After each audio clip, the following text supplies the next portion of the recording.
Substitute చేయాలి అంటే first of all find out చేయాలి కదా, ఎక్స్ వాల్యూస్ వై వాల్యూస్ నాకు ప్రాబ్లంలో ఇచ్చిన వాల్యూస్.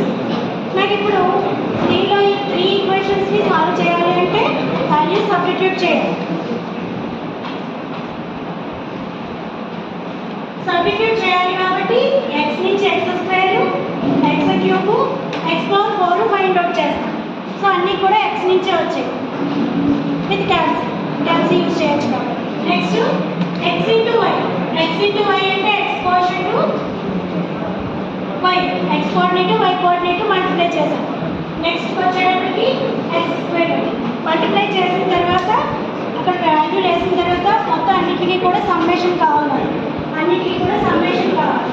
సో ఫైనల్ కాలమ్స్ అన్నిటి కూడా ప్రతి కాలము కూడా సాల్వ్ చేసిన తర్వాత నాకు పారాబోలా ఈక్వేషన్కి ఫిట్ చేయమని అడిగాడు కాబట్టి ముందే ఈక్వేషన్ సాల్వ్ చేసుకున్నాను. కాబట్టి ఇక్కడ వై సిగ్మా వై అంటే వై యొక్క total plus X square, sigma X square అంటే X square total.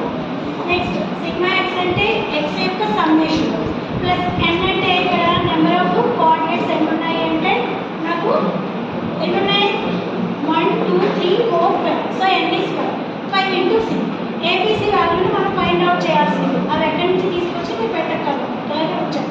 So X square quotients summation, X cube quotients summation, X power 4 quotients summation, then X into Y summation, X square into Y summation మొత్తం కలిపి ఈ equation 2లో substitute చేయాలి. 2లో substitute చేశాక 3 equations వచ్చాయి.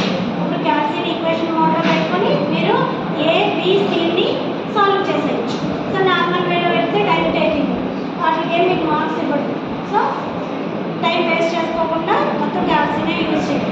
ABC find out చేసిన తర్వాత నాకు కావాల్సిన ఏంటి మెయిన్ పారాబోలా ఈక్వేషన్ అన్నప్పుడు ఫ్రమ్ ఏని బిని సిని వాల్యూస్ పట్టుకెళ్ళి ఏబిసి వాల్యూస్ పట్టుకెళ్ళి equation y is equal to ax square plus bx plus c, y is equal to ax square plus bx plus c.